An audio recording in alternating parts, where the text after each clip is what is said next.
Analyzing and adjusting your budget to foster financial stability. A budget is a basic blueprint of your finances. It helps you organize and categorize expenses for a stable financial house. But you can't just draw it up and toss it aside. You have to check it often and make adjustments as needed.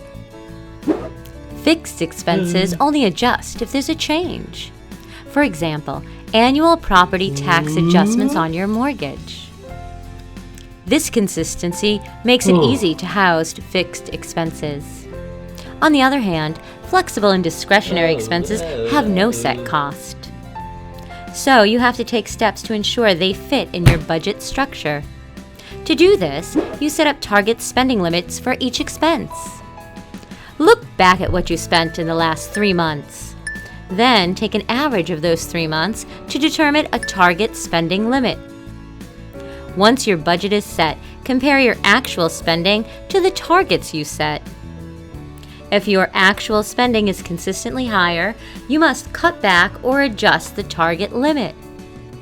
Just make sure the total expense always fits in the structure based on your income. If one expense grows, something else may need to be reduced or cut. Come back to review your budget at least once per quarter or every 3 months.